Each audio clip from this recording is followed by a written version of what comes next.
Radio playback India के सभी श्रोताओं को पिट्सबर्ग से अनुराग शर्मा का प्यार भरा नमस्कार। बोलती कहानियां कार्यक्रम में एक बार फिर आपका स्वागत है। आज आपकी सेवा में प्रस्तुत है कहानी करवा का व्रत। लेखक यशपाल और वाचक हैं पूनम चंद्रलेखा। तो आइए सुनते हैं करवा का व्रत।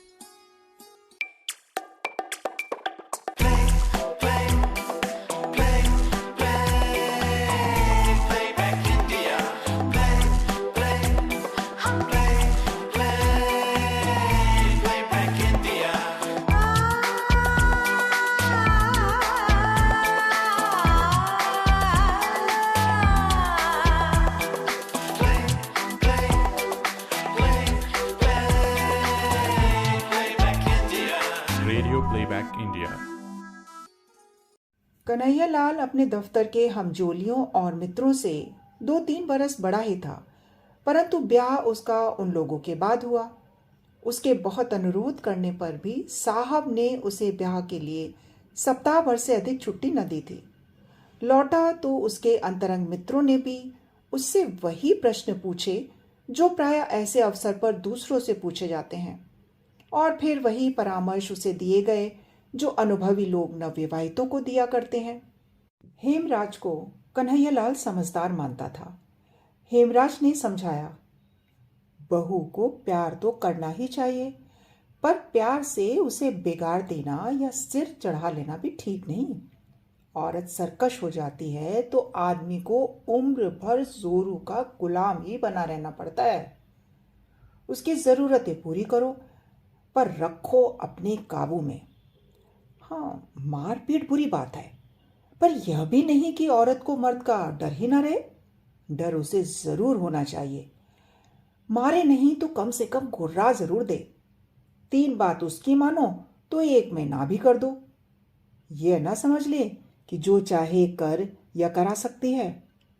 उसे तुम्हारी खुशी नाराजगी की परवाह रहे, हमारे साहब जैसा हाल ना हो जाए। मैं तो देखकर हैरान हो गया। एम्पोरियम से कुछ चीजें लेने जा रहे थे तो घर वाली को पुकार कर पैसे लिए। बीवी ने कह दिया, कालीन इस महीने रहने दो, अगले महीने सही।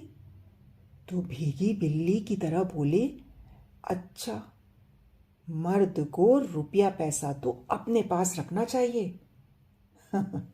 मालिक तो मर्द है। कन्हैया के विवाह के समय नक्षत्रों का योग ऐसा था कि ससुराल वाले लड़की की विदाई कराने के लिए किसी तरह तैयार नहीं हुए। अधिक छुट्टी नहीं थी, इसलिए गौने की बात फिर पर ही टल गई। एक तरह से अच्छा ही हुआ। हेमराज ने कन्हैया को पढ़ा लिखा दिया कि पहले तुम ऐसा मत करना कि वह समझे कि तुम उसके बिना रह ही नहीं सकते या बहुत खुशामद करने लगो। अपनी मर्जी रखना, समझे? औरत और बिल्ली की जात एक। पहले दिन के व्यवहार का असर उस पर सदा रहता है। तभी तो कहते हैं कि गुरबरारा वर रोजे अव्वल कुश्तन, यानी बिल्ली के आते ही पहले दिन हाथ लगा दे तो फिर रास्ता नहीं पकड़ती। अरे तुम तो कहते हो पढ़ी लिखी है, तो तुम्हें तो और भी चौकस रहना चाहिए। पढ़ी लिखी यूं ही मिजाज दिखाती है।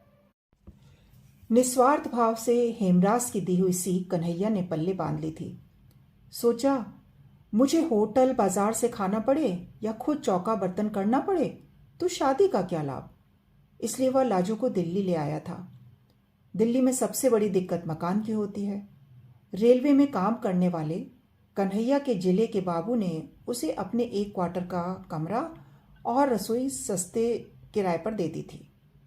सो 1.25 साल से मजे में चल रहा था। लाजवंती अलीगढ़ में 8वीं जमात तक पढ़ी थी। बहुत सी चीज़ों के शौक थे, कई ऐसी चीज़ों के भी जिन्हें दूसरे घरों की लड़कियों या नई ब्याही बहुओं को करते देखकर मन मार कर रह जाना पड़ता था। उसके पिता और बड़े भाई पुराने ख्याल के थे। सोचती थी ब्याह के बाद सही उन चीज़ों के लिए कन्हैया से कहती, लाजो के कहने का ढंग कुछ ऐसा था कि कन्हैया का दिल इनकार करने को न करता, पर इस ख्याल से कि वह बहुत सरकश न हो जाए, दो बात मानकर तीसरी पर इनकार भी कर देता। लाजो मुंह फुला लेती।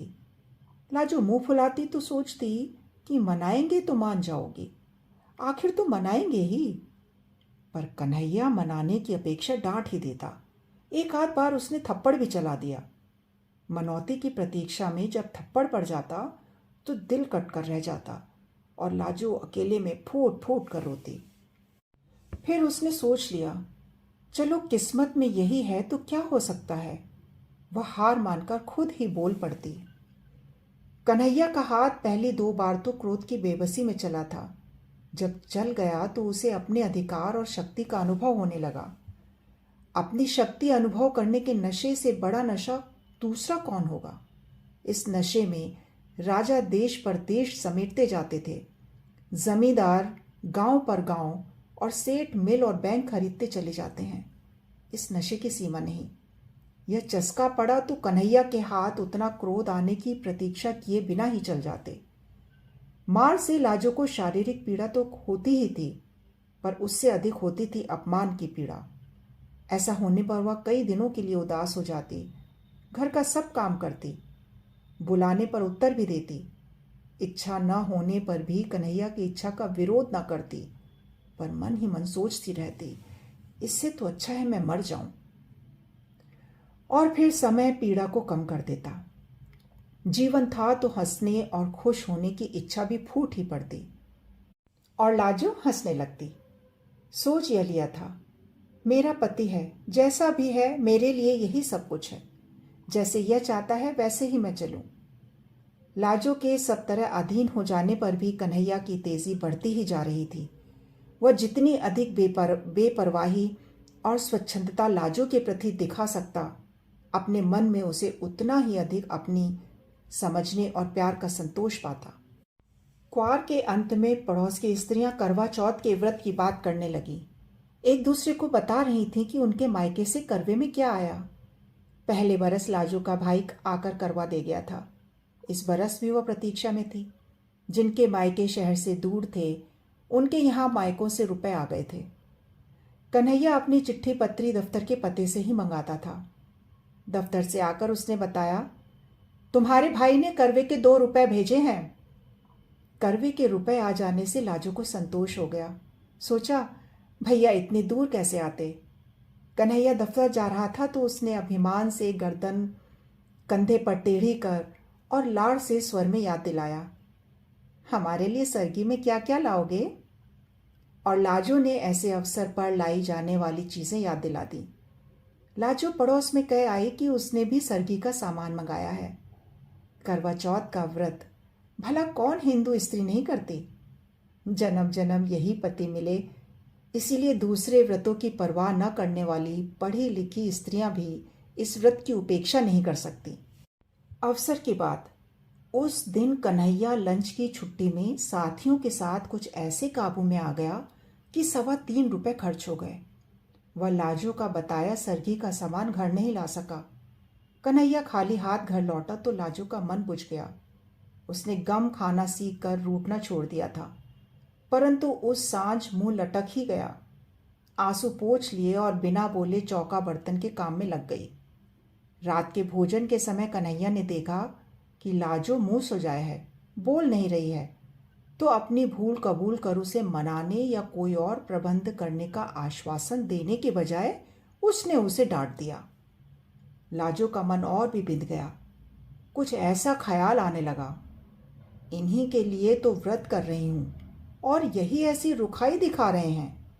मैं व्रत कर रही हूं कि अगले जन्म में भी इनसे ही ब्याह हो और मैं ही इसे नहीं सुहा रही हूं। अपनी उपेक्षा और निरादर से रोना आ गया। कुछ खाते न बना, ऐसे ही सो गई। तड़के पड़ोस में रोज की अपेक्षा जल्दी ही बर्तन भांडे खटकने की आवाजें आने लगी। लाजो को याद आने लगा, शांति बता रही थी कि उसके बाबू सरगी के लिए फेनियां लाए हैं। तार वाले बाबू की घरवाली ने बताया था कि खोए की मिठाई लाए हैं। लाजो ने सोचा, उन मर्दों को ख्याल है ना कि हमारी बहू हमारे लिए व्रत कर रही है। इन्हें जरा भी ख्याल नहीं। लाजो का मन इतना खिन्न हो गया कि सरगी में उसने कुछ भी न खाया। न खाने पर भी पति के नाम का व्रत कैसे न करती। सुबह सुबह पड़ोस की स्त्रियों के साथ उसने भी करवे का व्रत करने वाली रानी और करवे का व्रत करने वाली राजा की प्रेयसी दासी की कथा सुनने और व्रत के दूसरे उपचार निभाए। खाना खाकर कन्हैया लाल को दफ्तर जाने के समय खिला दिया। कन्हैया ने दफ्तर जाते समय देखा कि लाजो मुंह सुजाए है। उसने फिर डांटा, मालूम होता है कि 2-4 खाए बिना तुम सीधी नहीं होगी। लाजो को और भी रुलाई आ गई। कन्हैया दफ्तर चला गया तो अकेली बैठी कुछ देर रोती रही। क्या जुल्म है, इन्हीं के लिए व्रत कर रही हूं और इन्हें गुस्सा ही आ रहा है। जन्म जन्म यही मिले इसीलिए मैं भूखी मर रही हूं। बड़ा सुख मिल रहा है ना, अगले जन्म में और बड़ा सुख देंगे। यही जन्म निभाना मुश्किल हो रहा है। इस जन्म में तो इस मुसीबत से मर जाना अच्छा लगता है, दूसरे जन्म के लिए वही मुसीबत पक्की कर रही हूं। लाजो पिछली रात भूखी थी, बल्कि पिछली दोपहर के पहले का ही खाया हुआ था। भूख के मारे कुड़मुड़ा रही थी और उस पर पति का निर्दयी व्यवहार। जन्म जन्म कितने जन्म तक उसे ऐसे ही व्यवहार सहना पड़ेगा, सोचकर लाजो का मन डूबने लगा। सिर में दर्द होने लगा तो वह धोती के आंचल को सिर में बांधकर खाट पर लेटने लगी तो झिझक गई। करवे के दिन बांध पर नहीं लेटा जाता और न बैठा जाता है। वह दीवार के साथ फर्श पर ही लेटी रही। लाजो को पड़ोसिनों की पुकार सुनाई दी। वे उसे बुलाने आई थीं। करवा चौथ का व्रत होने के कारण सभी स्त्रियां उपवास करके भी प्रसन्न थीं। आज करवे के कारण नित्य की तरह दोपहर के समय सीने, पिरोने, काढ़ने, बुनने का काम किया नहीं जा सकता था। करवे के दिन सुई, सलाई और चरखा छुआ नहीं जाता। काज से छुट्टी थी और विनोद के लिए ताश या जुए की बैठक जमाने का उपक्रम हो रहा था। वे लाजो को भी उसी के लिए बुलाने आई थीं। सिर दर्द और मन के दुख के कारण लाजो जा नहीं सकी। सिर दर्द और बदन टूटने की बात कहकर टाल गई और फिर सोचने लगी, ये सब तो सुबह सर के खाए हुए हैं, जान तो मेरी निकल रही है। फिर अपने दुखी जीवन के कारण मर जाने का ख्याल आया और कल्पना करने लगी कि करवा चौथ के दिन उपवास किए किए मर जाए तो इस पुण्य से जरूर ही यही पति अगले जन्म में मिले। लाजो की कल्पना बावली हो उठी। वह सोचने लगी, मैं मर जाऊं तो इनका क्या है, और ब्याह कर लेंगे। जो आएगी वह भी करवा चौथ का व्रत करेगी। अगले जन्म में दोनों का इन्हीं से ब्याह होगा। हम सौतें बनेंगे। सौत का ख्याल उसे और भी बुरा लगा। फिर अपने आप समाधान हो गया, नहीं, पहले मुझसे ब्याह होगा, मैं मर जाऊंगी तो दूसरी से होगा। अपने उपवास के इतने भयंकर परिणाम की चिंता से मन अधीर हो गया। भूख अलग व्याकुल किए थी। उसने सोचा, क्यों मैं अपना अगला जन्म भी बर्बाद करूं। भूख के कारण शरीर निढाल होने पर भी खाने को मन नहीं हो रहा था, परंतु उपवास के परिणाम की कल्पना से मन क्रोध से जल उठा। वह उठ खड़ी हुई। कन्हैया लाल के लिए उसने सुबह जो खाना बनाया था उसमें से बची 2 रोटियां कटोरदान में पड़ी थी।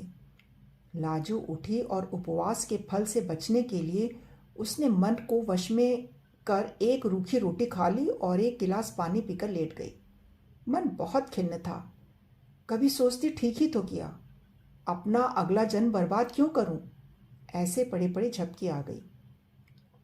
कमरे के किवाड़ पर धम धम सुनकर लाजो ने देखा, रोशनदान से प्रकाश की जगह अंधकार भीतर आ रहा था। समझ गई दफ्तर से लौटे हैं। उसने किवाड़ खोले और चुपचाप एक ओर हट गई। कन्हैया लाल ने क्रोध से उसकी तरफ देखा।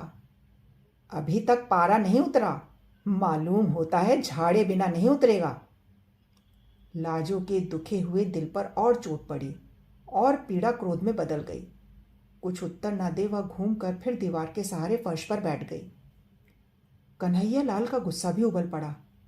यह अकड़ है, आज तुझे ठीक कर ही दूं, उसने कहा और लाजो को बाह से पकड़ खींच कर गिराते हुए 2 थप्पड़ पूरे हाथ के जोर से ताबड़तोड़ जड़ दिए और हाँफते हुए लात उठाकर कहा, और मिजाज दिखा, खड़ी हो सीधी। लाजो का क्रोध भी सीमा पार कर चुका था। खींची जाने पर भी फर्श से उठी नहीं और मार खाने के लिए तैयार हो उसने चिल्लाकर कहा, मार ले, जान से मार डाल, पीछा छूटे। आज ही तो मारेगा। मैंने कौन व्रत रखा है तेरे लिए जो जन्म जन्म मार खाऊंगी। मार डाल। कन्हैया लाल का लात मारने के लिए उठा पांव अधर में ही रुक गया। लाजो का हाथ उसके हाथ से छूट गया। वह स्तब्ध रह गया। मुंह में आई गाली भी मुंह में ही रह गई। ऐसे जान पड़ा कि अंधेरे में कुत्ते के धोखे जिस जानवर को मार बैठा था उसकी गुर्राहट से जाना कि वह शेर था। यह लाजो को डांट और मार सकने का अधिकार एक भ्रम ही था। कुछ क्षण वह हाफता हुआ खड़ा सोचता रहा और फिर खाट पर बैठकर चिंता में डूब गया। लाजो फर्श पर पड़ी रो रही थी। उस ओर देखने का साहस कन्हैया लाल को न हो रहा था। वह उठा और बाहर चला गया। लाजो फर्श पर पड़ी फूट फूट कर रोती रही। जब घंटे भर रो चुकी तो उठी। चूल्हा जलाकर कम से कम कन्हैया के लिए खाना तो बना नहीं था। बड़े मेमन से उसने खाना बनाया। बना चुकी तब भी कन्हैया लाल लौटा नहीं था। लाजो ने खाना ढक दिया और कमरे के किवाड़ उड़काकर फर्श पर लेट गई।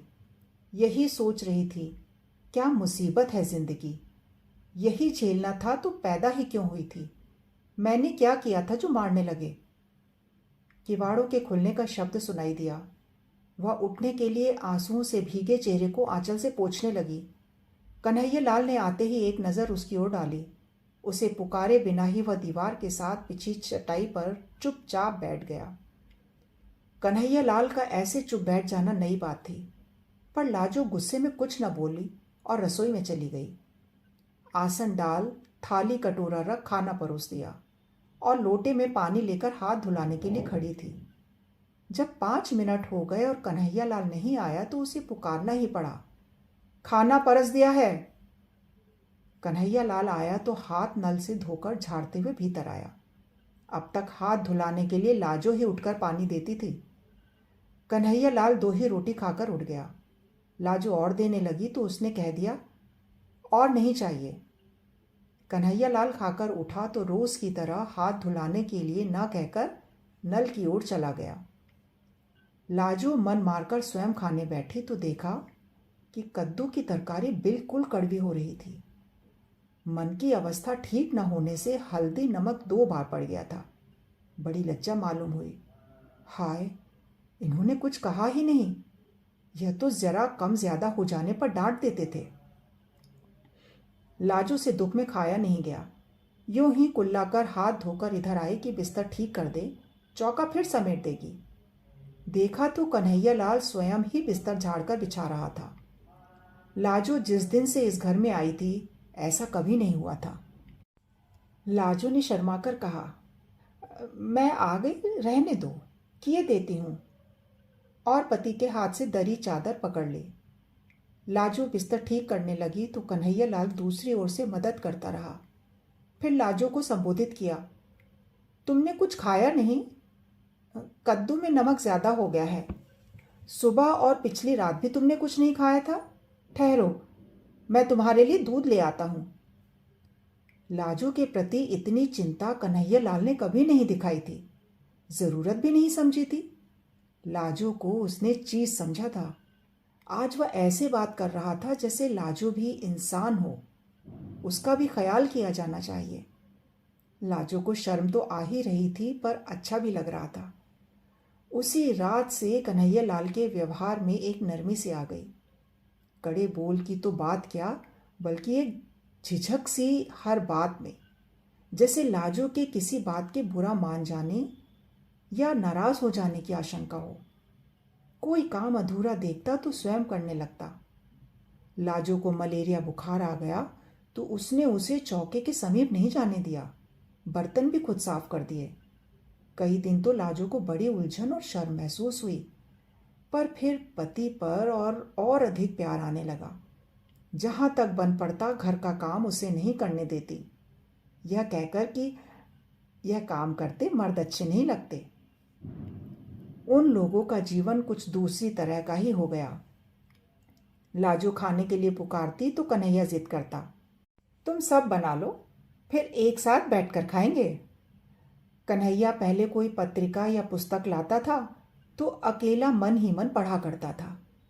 अब लाजो को सुना कर पढ़ता या खुद सुन लेता। यह भी पूछ लेता, तुम्हें नींद तो नहीं आ रही? साल बीतते मालूम न हुआ। फिर करवा चौथ का व्रत आ गया। जाने क्यों लाजो के भाई का मनी ऑर्डर करवे के लिए ना पहुंचा था। करवा चौथ के पहले दिन कन्हैया लाल दफ्तर जा रहा था।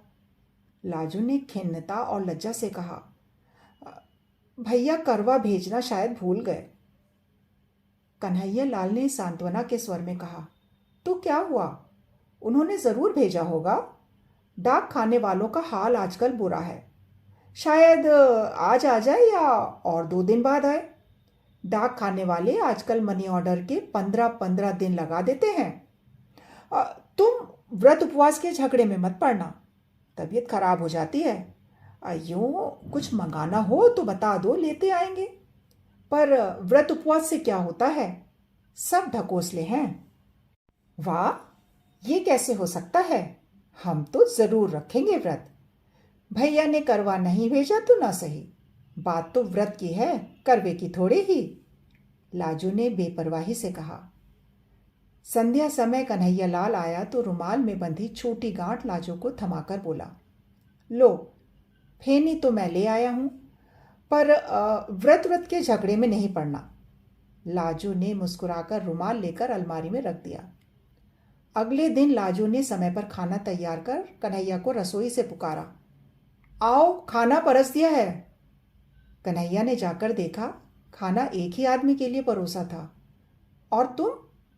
उसने लाजो की ओर देखा। वाह, मेरा तो व्रत है, सुबह सरगी भी खा ली, तुम अभी सो ही रहे थे। लाजो ने मुस्कुराकर प्यार से बताया। ये बात तो हमारा भी व्रत रहा, आसन से उठते हुए कन्हैया लाल ने कहा। लाजो ने पति का हाथ पकड़कर रोकते हुए समझाया, क्या पागल हो गए हो, कहीं मर्द भी करवा चौथ का व्रत रखते हैं? तुमने सरगी कहाँ खाई? नहीं नहीं, ये कैसे हो सकता है? कन्हैया नहीं माना। तुम्हें अगले जन्म में मेरी जरूरत है तो क्या मुझे तुम्हारी नहीं है, या तुम भी व्रत न रखो आज? लाजो पति की ओर कातर आंखों से देखती हार मान गई। पति के उपासे दफ्तर जाने पर उसका हृदय गर्व से फूला नहीं समा रहा था।